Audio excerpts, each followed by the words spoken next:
The latest season of Love is Blind, we have this very dramatic situation between Taylor and Daniel, which I'm a bit confused about. Basically, they lay up this story with Daniel being insecure about his height and basically saying how women have rejected him because of his height and because he's a short king.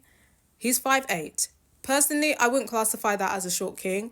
I would say 5'8" is average height. I personally think to qualify as a short king, you need to be 5'6" and under. But I gotta hear from you guys. What would you qualify as a short king? I feel like people may say, oh, 5'8" is short in comparison to other heights. But I would not consider 5'8" a short king.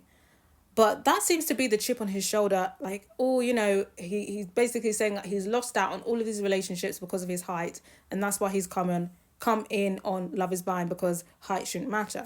Personally, I don't think height was the issue here for Daniel.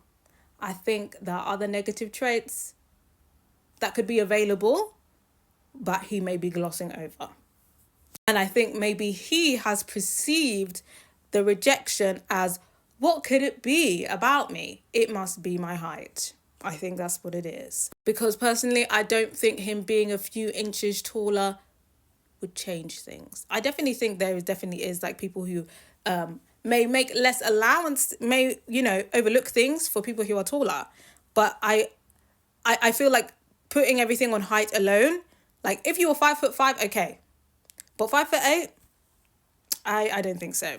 But anyway, we see that in the beginning, and then we see that just before he meets his fiance, because he gets engaged to Taylor.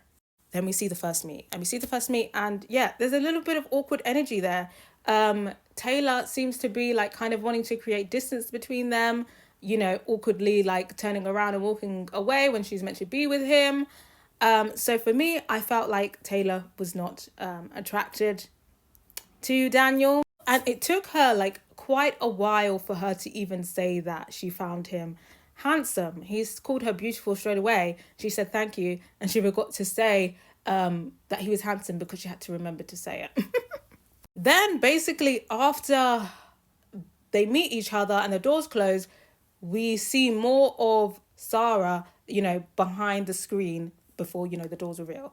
And usually when they linger on that section, something bad's going to happen. And we see her just looking at her ring, and it's giving, who the fuck did I just get engaged to? It was giving that kind of atmosphere. So then after that, we cut to Taylor in her hotel. It's giving very dramatic, confessional. And she's basically saying how the reason that she feels uneasy about them meeting is because she clocked that she thinks that she knows him, and is basically says that he must have followed her on Instagram a couple weeks before she went in, and she saw his picture, and now, she's clocked that it was him. And basically she's saying on her Instagram, she's got all of this information. She's got her interests in there. She's got her faith. So basically she's kind of saying, has he now gone in, found me, for whatever reason? I don't know whether he has an inside contact, because that could just be a coincidence type of thing. Maybe he has a contact on the inside and knew he was going to be in. I don't know whether it's a stalking situation. But her,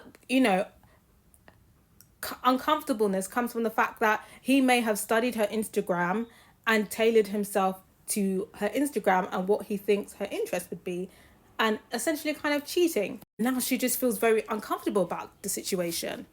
And I kind of get it to some degree, but for me, this dramatic reaction is giving, you're looking for a way out.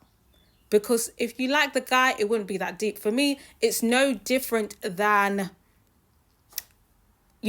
somebody on a dating app finding you on social media and using that information to put their best foot forward. At the end of the day, a man doesn't need an Instagram to lie to you and make a whole persona to get you in their grips. It might be easier with a cheat sheet, but they don't need an Instagram to manipulate and lie to you. Anyway, we see them come together. She confronts him on the whole thing, and he basically denies that he followed her. And obviously they're on lockdown now, so they don't have their phones, so they can't even check. And it's kind of like, why can't a producer just come with a phone and we can just confirm it here on the table, because she's saying that yes, it's him, and he's saying it isn't. And there's this hostile energy, and it's just like, someone get the fucking phone. And now we have to wait next week to discover. And it's just like, okay, let's say that, yeah, he did, because he's basically saying, she's stuck on one picture, basically saying, do you have a picture on your Instagram with you by a Christmas tree with your leg up and a drink in your hand? And he's basically saying, no, I don't, but I have a similar picture. And yeah, like I said, it's very he said, she said, but it's like, let's get the Instagram out. Let's get the Instagram out. But he could very easily, I don't know, sneak his phone and delete the picture. And then what? Like I said, let's say this is true, that he did in fact follow Taylor on Instagram a few weeks before the show. By coincidence, they both end up on the show, and he now uses the information on her page to connect with her. So they're getting along and they're going well. I don't see what the big deal is. Like, Instagram, yes, you can get a lot of information, but it's not like he broke into the hospital and got her medical records. Like, I'm confused as to why this is such a big deal. For me, it's given she's not attracted to him, because she was talking about, oh, I'm finding it difficult to put the voice to the face. And this is her way out. And yeah, make a little storyline on the way out as well. Who knows? We've seen couples come back from things like this. But for me, like, why are you actually coming at me like this? For me, I would find it weird. So I just feel like they're a bit doomed, to be honest. But I got to hear from you guys. Do you think this situation is that deep? Is it scary? Is it giving Stalker? Let me know what you guys think.